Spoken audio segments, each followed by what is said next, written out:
Non-stop Vikings talk. It's Purple Daily on Score North and ScoreNorth.com. Yeah, dude. There's 49ers fans just strewn about the city. Mm-hmm. My wife and I were getting out and about on a Sunday yesterday, hopping around. Scooters over here, driving over there. Just a bunch of drunk 49er fans around Minneapolis. They just decided we're going to come in for the weekend and just be obnoxious about our football team. And so they were. Yeah, we stopped coming back from the Gopher Hawkeye battle. We stopped in like Faribault, and a young man and his dad were there, both decked out, Niners gear, coming to make some noise at US Bank Stadium. That's fine. You know what? That's fine, because we already got our big football win over the weekend. That's right. Let's fire it up. Look at that. When you're the good luck charm, I mean, my God, 1999 was the last time. I can't shut this off. It's just going to be on the whole show, apparently. PJ jammed it. 1999, first win. What changed? As Zolgad's row 21 behind the Gopher bench. What changed? Is that what it was? Yeah. Mm-hmm. That's what changed row everything. 21 behind the bench? You guys had some nice tickets. Yeah. Dawn's best friend from high school and her husband have like 6 season tickets right there. And yeah, they were very nice seats. Like I could see PJ's head the whole game because we were high enough. I was right on top. I could see that little head running around, Peach. But yeah, it was one of the worst football games I've seen, but it was thoroughly entertaining because it was so bad. Unlike the Bears-Vikings game, which I thought just sucked. So you could, just to be clear, you could clearly see what was a fair catch sign. I don't know what the Iowa fans are all worked up no about. Question maybe put your hand in your pocket, guy. Okay, you're flailing your arm around. Like what are you supposed to? Stop flailing your arm around. You're a punt returner. Okay, justice was served in that game. You won't be surprised that I was screaming, "Get off the field! You won! Just get off the field! Go home!" Wait, you were. Who were you? I was screaming at the Gophers, "Get off the field! Go home! You're very lucky. I got it. Okay. You're very lucky. Just go home. Take your pig and go home. Don't act like you've come in here and steamrolled the Iowa Hawkeyes." Yeah, just get on I-35. Exactly. Hop back That's what I said. I'm like, just enjoy. You know what? In the bus, celebrate. But now, just get out of here. We have some glorious Packer vent line for you guys here and some Danielle Hunter trade rumors. Maybe the Gophers, they probably could have stopped at a Quick Trip on the way up, Judd. That's what I would have done. I would have taken Floyd, and I would have stopped at the nearest Quick Trip the minute that I got across the board. I'd wait till I think there's some Quick Trips, as you go up through Iowa. But I would have waited till I got to the first one in Minnesota. That's what I would have done. Yeah, and guess what? If they did not, you should, and here's why. Because starting today, let's just say that there's some exciting opportunities here that give you a chance to win big with Quick Trip. And this one is their, speaking of the Packers, Phil Mackey, Gatorade Border Battle Sweepstakes, okay? Purchase any Gatorade product with Quick Rewards to be automatically entered. Chance to win 2 group cabin suite tickets to the New Year's Eve game between the Vikings and the Packers at US Bank Stadium. The prize pack includes a one-night standard hotel accommodations and a Quick Trip gift card. No purchase necessary. Go to quicktrip.com/sweepstakes for full details. So we're talking about New Year's Eve plans in a suite, watching the game. Perhaps as the Jordan Love throws 3 or 4 picks. We shall see. That is Quick Trip. Check them out. Love it. A shout out to our friends too at Federated Mutual Insurance Company. If you're looking for elevating your business through risk management, they have all sorts of resources that you can tap into at federatedinsurance.com, where they're also named a top 10 place to work in the state of Minnesota by Forbes. So a great place to work and a great place to connect with if you're a business owner and you're looking for a better partnership with your insurance company. They've been around. They know what they're doing. Been around since 1904. Federatedinsurance.com, where it's our business to protect yours. So, well... The Vikings may get shellacked tonight. We're not quite sure what's going to happen. We will have a Vikings vent line right after Monday Night Football. So, we will take our medicine when the time comes. But the Green Bay Packers are finding out what it's like for the first time in 30 years to not have a Hall of Fame quarterback. And all the other things that sort of fall by the wayside when you don't have that guy gluing everything together. And so courtesy of, we've got a charcuterie board of Packers vent line here for you, courtesy of our friends at Locked On Packers, right? And Green Bay Game Night on ESPN Milwaukee. I'm going to take you guys through a journey here, starting with this one. Because this show begins with the opening statements of the Super Bowl champion, of the Packers Hall of Famer, Mark Tauscher. Tausch, the floor is yours. I'm going to start with a question today. Besides the Carolina Panthers, who's the worst team in the NFL right now? I don't know. Let me put it this way. You can't distinctly say that it's not the Green Bay Packers. Tausch! That's our guy, Tausch. Tausch, dude, just coming in hot. Oh, he must be hot today still with Jason then, huh? Wildy and Tausch got to be carving him up right now. That is, whoa. I mean, then they had kind of a debate about, well, I don't know, and then it spilled over into... Okay, first of all, they're better than Denver. Better than They Denver? lost to- yeah, Nope. you lost to them Better at than Denver. Las Vegas? No, hold on, Nope. hold on. Well, Better than Chicago? Wait. You're saying the Packers are better than Denver? Yeah. They lost based them on at what? Denver 2 points. They lost them at Denver. They play on a neutral field. I think the Packers win. They play in Green Bay. They're better than the Giants. God. They're better than the Bears, and they're better than Arizona. They're not better The than the Bears Broncos. just beat a team They're just that not. beat... You can't tell me that they're better than the Broncos. They just lost to the Broncos. By 2 points on the Broncos They were home field. they were favored by a point. Okay. They were favored. It's a small difference. It's not Homer, like it's Homer, reckless. quick question. Yes. Are the Green Bay They're Packers the bottom best second 5 in half the NFL scoring right team in the NFL. now? Are they, Homer. Homer, they're better than Denver. You just lost to Denver. Oh, man. Homer. Why are you? Here's my question, and we probably do this too at times. Not necessarily our show, but we being the Royal Vikings. Why do we start debating like when you're just not good? Like, yeah, but we're better than this really bad team. Dude, we do that we do it Doesn't with, matter. we do it with like cousins too. You know, like there's this whole debate that was raging. Someone pulled a tweet from 2 years ago where I was saying 2 years ago, I think Tannehill and Derek Carr are better than Kirk Cousins. And it's like, well, what do you think of that now? It's like, okay, two things. One, that was 2 years ago. Secondly, if the celebration is the Packers are, at least they're better than Denver and the Bears. At least Kirk Cousins is better than Derek Carr. Like, what's eye on the ball here, people? Eye on the ball. What are we really celebrating? Oh, God. But that wasn't all. Okay. Let's go over to our friend Peter over at Locked On Packers and see how he's dealing with yet another Packers loss here on this Monday. And they can't block anybody. Bottom 5 run defense, historically bad total defense, and you can't block anybody. And Matt LaFleur wants to run all these concepts where you've got 2 pulling offensive linemen. These offensive linemen can't hit the broadside of a barn on pull plays. They haven't all season. What makes you think they're going to do it now? They can't hit the broadside of a barn on pull plays. That's a great line by him. It's a good one. To steal that sometime. He's not entirely wrong. I got home in time to watch the second half of that game. And yeah, he's got a point there. He's got a point. It is amazing, as you said. What happens when you don't have a Hall of Fame quarterback? Well, I saw other things too that, like, well, they took away Jordan Love's deep ball. Like, you know, he was throwing good deep balls early this year, so he's throwing beneath the sticks. Did you see the duck he threw up at the end of the game? That was just a duck. It was a love duck, as I coined it on Twitter. It was literally a love duck thrown in the middle of the air that was just picked off for the win for Denver. He almost, towards the end of the game, I think it was fourth quarter, and the guy got hurt. He almost got Christian Watson killed. He threw a pass that was sort of behind Christian Watson. It was if he throws a good pass, it's a completion, but it was such a bad pass that 1, he didn't catch it, but 2, he got annihilated on it.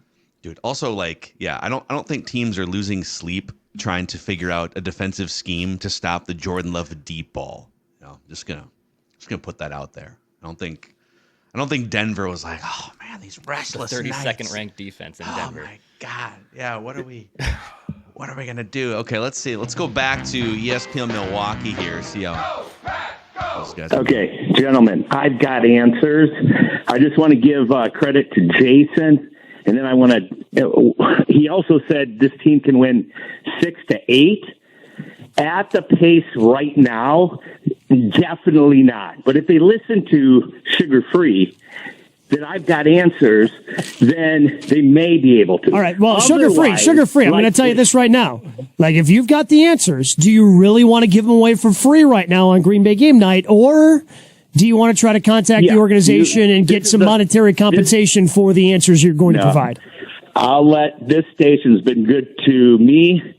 Enjoyed listening to all three of you, and I'm going to give it away. Get to it. Get all right, to Chuck. it.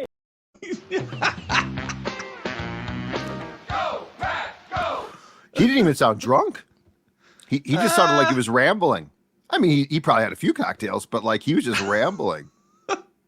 They're just like, just go, dude. Say there's 15 people on hold right now. Just get to your point. How lost is this fan base going to be in light of what they are facing? And I don't think there's a generation of Packer fans who don't understand this. No, they don't. You should consult Vikings fans right now. You should prepare for what you're about to face. There's people calling for Matt LaFleur's head.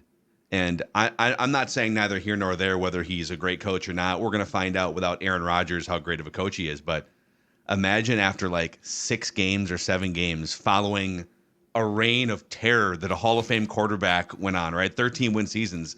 Yes. Not to give your guy, like Bill Belichick can barely stay above water without Tom Brady. And we're like, fire LaFleur, get his ass out of here. Like, whoa, guys, calm down. Well, if you're a Vikings fan, you should root for the Packers to win about 6 or 7 games because you don't want them to get a high pick. And then root for Gutekunst and LaFleur to basically say, no, you know what? We're going to fix Jordan Love. Because the longer they try and fix him, the better. Yeah, do you think he's not? I mean, I think you'd see more, I guess, from him. He looked great in the preseason, but Kyle Sloter looked great in the preseason. I'd prefer to see them at least try, and there's a chance then that they're going to spin their wheels as opposed to pivot, especially if they win like 3 games. That might be a bad thing. You know, this might be a year that is in some ways going to be reminiscent of 2005. I think you'd prefer just to be the worst team. Like if I'm the Vikings, I think I say, you know what? If we're worse, if we have a worse record than the Packers. Why do you say 2005? Because we have a lot of listeners that don't know what you're talking about. 2005, and actually the Vikings rebounded way too strongly with Brad Johnson as quarterback. But 2005, if I'm not mistaken, was Ticey's last year, and Mike Sherman was still in Green Bay, and the Packers actually, I think, won like 4 games. The Packers were terrible with Favre. Mm-hmm. And so in that case, the Packers were the worst team. But my point being is, I'd prefer to have the higher draft pick to grab the quarterback I potentially want, as opposed to Green Bay saying, screw it, Jordan Love's not going to work. And then they grab that quarterback or a higher quarterback. Well, it'll be interesting to see where the rooting interests lie in a week. I know that, like standard, you're supposed to root for the Vikings to beat the Packers, supposed to root for the Packers to beat the Vikings. But I got a feeling that, especially if the Vikings lose tonight, and we'll see, but there's going to be a lot of fans on both sides of the fence that are kind of like, it wouldn't be the worst thing in the world if the rivalry went a Give me different one of those bratwursts. Just don't tie. Just don't tie with your division. Dude, that happened like 10 years ago. I know. It happened like 4 years ago. Oh. No, but the game you're talking about the game. Was it Scott Tolzien came in, Phil? It was Ponder versus Tolzien, right? Yeah. Oh, sweet Jesus, that was awful. Well, now that they've pressured Sugar Free, the caller Sugar Free, to get his point out, let's hear what his point was. Okay. We are going to only win 2-3 games. And when it comes down to the third to last game against Carolina, we must lose that game, and we must take the first pick. We are on that trajectory right now. And if we're on that trajectory, we fire Gutekunst and do not allow him to move forward with Caleb Williams.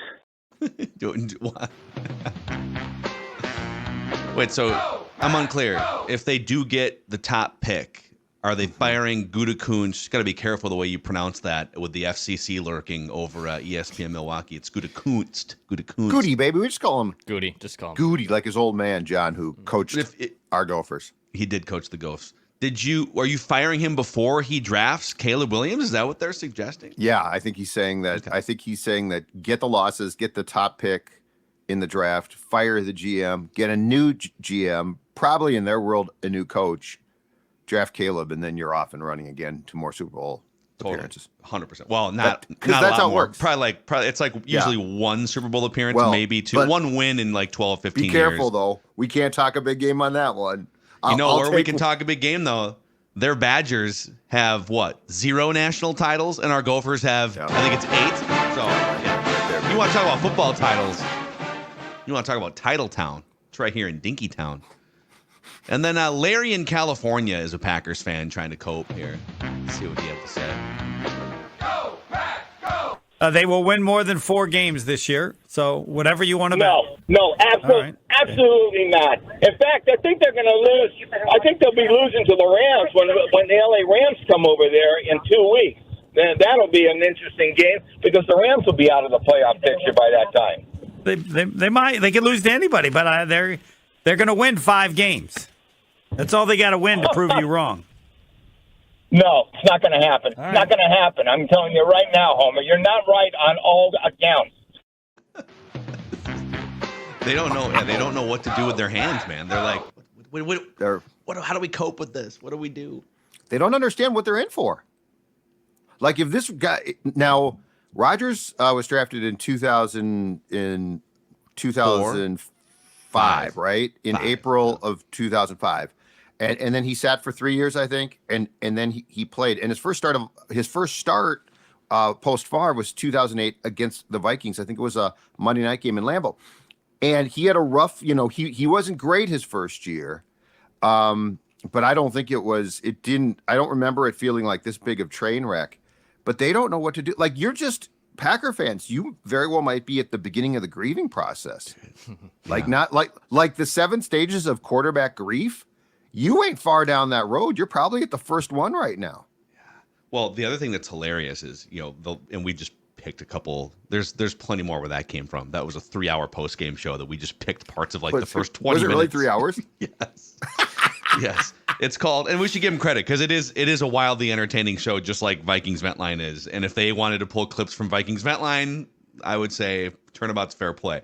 It's Green Bay game night on ESPN Milwaukee, just to give them their credit. But it's funny because if they don't have a Hall of Fame quarterback and if they aren't competing at the top of the NFC, which is largely where they've been competing for the last 30 years, minus 10% of those seasons, 2005, whatever, they think that they're the worst. They don't have perception of that middle ground, right? They're like, well, we're only going to win 3 games now. Or, oh, my God, what's going to happen? And that's the news I have for Packer fans. And this is what it feels like to be a Vikings fan. You're going to win more than 3 games. You're not getting the number 1 overall pick. That team still has – now, there's injuries, things, and whatever, but that team still has enough pieces to go win 3, 4, 5 more games and stumble their way into a 7-10 season, maybe even a second-place finish in this division, right? And that's the place you don't want to be. That's the place the Vikings always are, which is never drafting franchise-changing players, always grasping at the fool's gold that is the wild card seed, right? Welcome to football hell, Green Bay Packers fans. It's not hell, it's purgatory, because it's a perpetual place that you're stuck. And sometimes it's happy, and you're like, oh, this is great. And then you're like, oh, no, it's not. But the thing, so I listened to games driving home and then got home in time to watch a bunch of the 3 o'clock games. And the other thing, too, is, and you sort of forget this when you just watch one team a lot, but the mediocrity in this league, again, like let's say you win 2 or 3 games, you're not just bad, you're awful. You are absolutely putrid. And the Packers aren't putrid. The Vikings aren't putrid, right? No. So like when you watch or listen to other games, you realize how many teams are sort of in that bin, and just from a week to week basis, it's going to roller coaster up and down. So as bad as the Packers felt, or their fans did, right? We lost to the Broncos. The Broncos suck. We suck. Therefore, we should get the top pick. You start to realize, hold on a second here, but they could easily come back and win next week. Dude, there's like, to your point about just we used to coin it on our old radio show, the cesspool of mediocrity that is the NFL. There's like 5 or 6 teams at the top that are Super Bowl caliber teams, and even they have some flaws. Like Miami playing good teams looks like maybe they're down a peg, but it's San Francisco, probably Baltimore, Miami and the Bills. You could make a case for the Chiefs, obviously. There's like a handful of teams that are just kind of at the top.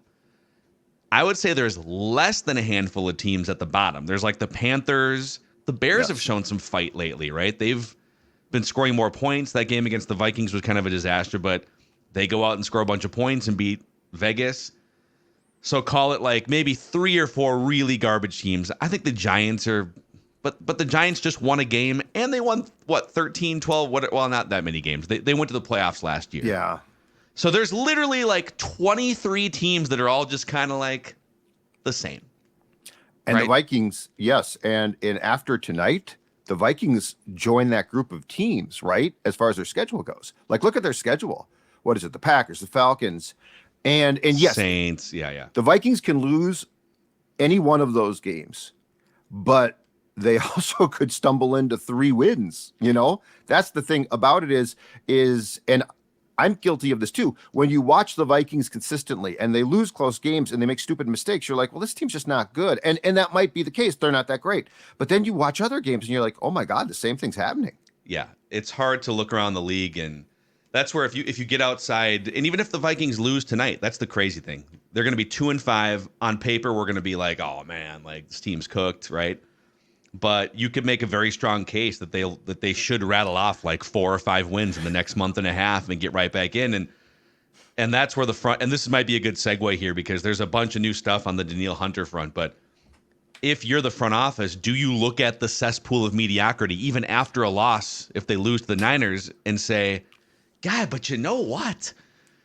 Man, the Lions got their asses kicked yesterday. We could fight back into this thing. Or do you finally say, no, enough is enough. I want off the ride. We're going to trade some key impact players and start building something more meaningful and substantive starting in 2024. And the interesting thing about this is it might not matter what Kwesi says, because this is where I've always contended the Wolves sort of get involved, right?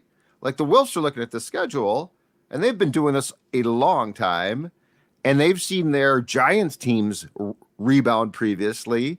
And so I honestly don't know that with what the Vikings face ahead of them after the San Francisco game, I don't know that the Wolves are going to give the go-ahead to pull the trigger on what you're saying, which is a bailout move that I personally kind of love.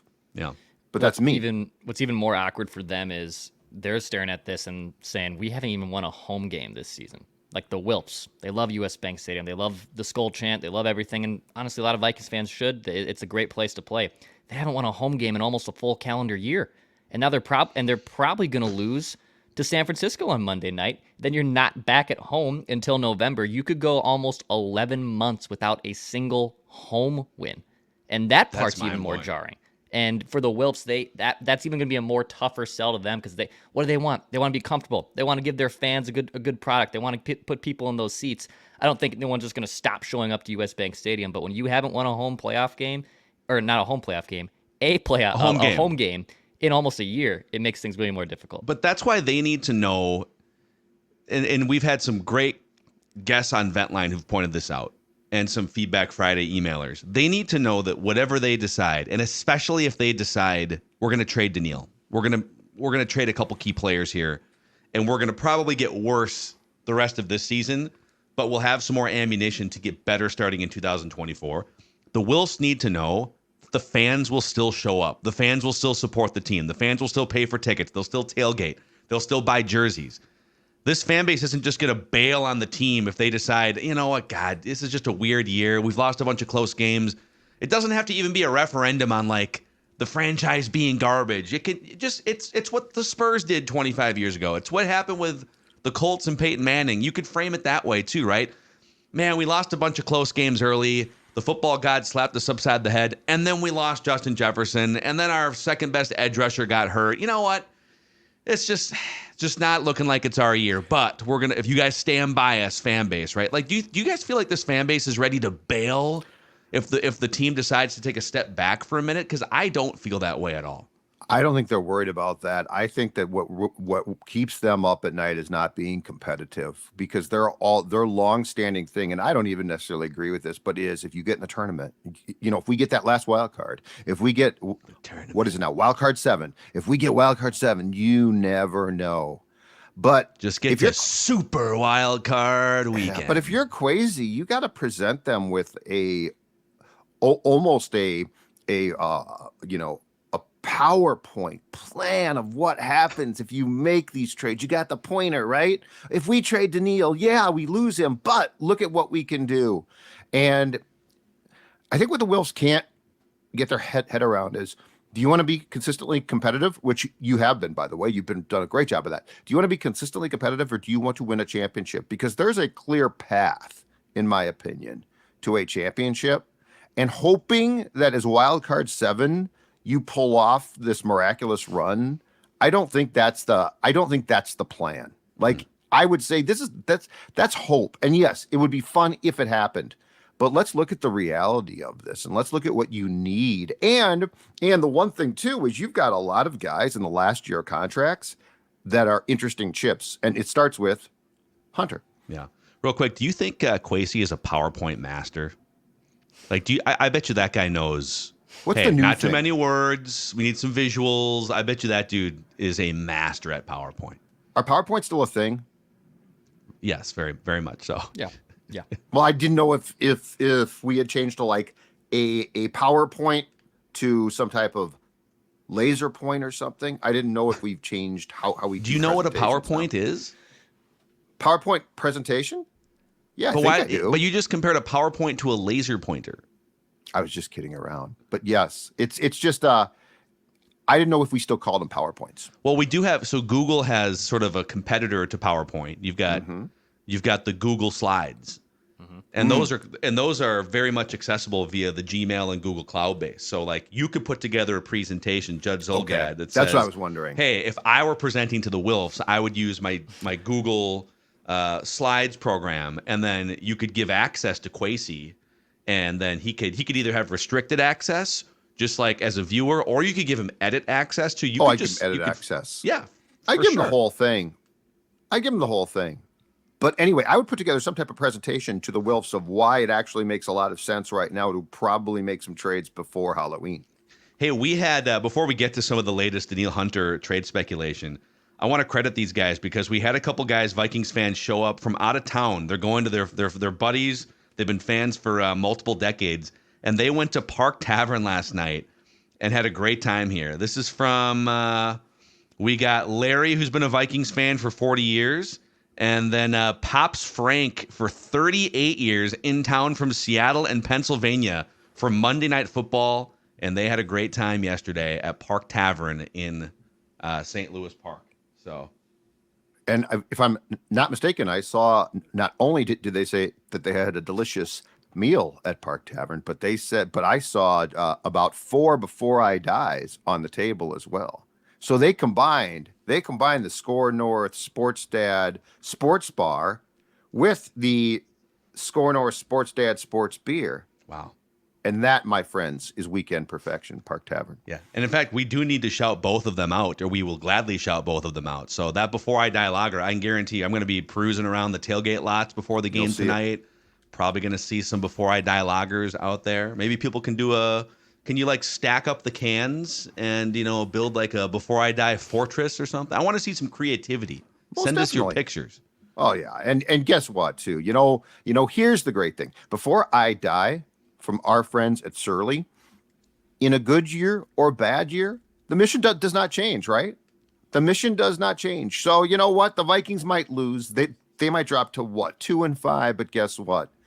Score North, Surly, and Before I Die, that mission will remain the exact same. So drink responsibly, but enjoy the official beer of the mission that we all have as fans of the Purple. Yes. Also, Dex, let's shout out Underdog too here, making it a lot more fun to watch football over the weekend. Underdog Fantasy. Yeah, I got some slips from a lot of winners yesterday on another great week of football, and another 5-item pick here for my guy Scholastic, who emailed me this as well. That's Scholastic, by the way, SKOL Lastic. Nice little 5-item pick 'em here for him. And in fact, the Underdog Fantasy they'll do live in-game special. Yesterday, I got on some fun bets. They had the tush push special. So every time that the Eagles executed a tush push, they would throw out a free, fun little bonus item in the pick'em section. So it was a lot of fun. It makes watching football games more fun. Go to Underdog Fantasy, promo code SCORE, and they will give you a free mystery pick'em special plus a $100 deposit match. Go to Underdog Fantasy and UnderdogFantasy.com. The tush push special. It's good. That is so awesome. Like, no one can stop it. It's such a. You'd rather have them be in like a 3rd and 3 or a 3rd and 4 than a 3rd and 1. I mean, obviously, like in any circumstance, but because you can't stop it. It's impossible. I'd almost rather them just convert a first down and just like get out of the next play before having. It's the center, right? Kelsey's so good at it because he gets so damn low. And then it hurts. His legs are so strong too. We should talk with Boone about it. Actually, we should like the successful execution of the tush push. So Boone and Cyril's were hitting me up last night. They're going to do a breakdown this week on their channel of the tush push. They're like, let's like find as many as we can and break them all down. So I will have some clips if you guys at some point want to go over it with Booney. The latest Danielle Hunter speculation here. This is from 3 credible insiders. They all put out their latest information on Sundays now. So we'll start. I'm just going to read you this stuff. You guys can react, okay? This is from Ian Rappaport, NFL Network. The Vikings entered the season with a quagmire, giggity, surrounding star pass rusher Danielle Hunter. As we get closer to the October 31st trade deadline, Hunter may be in the news again.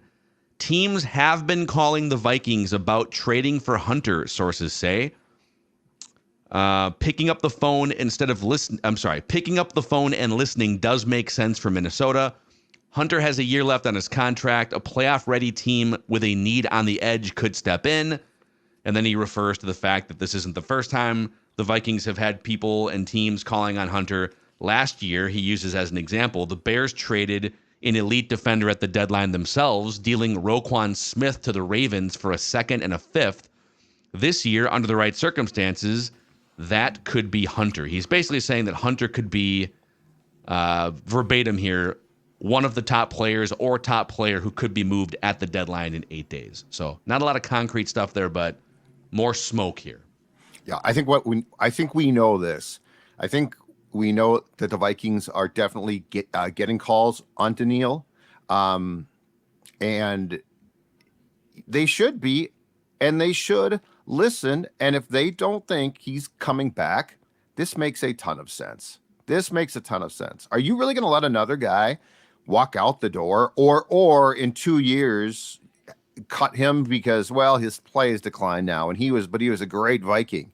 I just think this makes too much sense. Unless you're saying, oh, hold on a second here, he's having a great year, and if we have him in-house, we can grab the 7th wild card. Like, that's going to be the dilemma here. Mm-hmm. Because trading him, if you don't have him, if by next Tuesday he is not signed to an extension, trading him is the common sense move. Unless you think that you can really compete, not just for a playoff spot, because in this godforsaken conference, there's going to be some bad teams that make the playoffs. But unless you think, if you look at San Francisco and Philadelphia and say, you know what, we got a solid chance to beat them, which I personally don't see at all. Yeah, I just want to see some aggressiveness and proactiveness that, last year at least, hey, they got out in front, they had a nice record, and they decided, let's just go. Let's go. We're the fourth quarter comeback team. Okay, let's commit to it.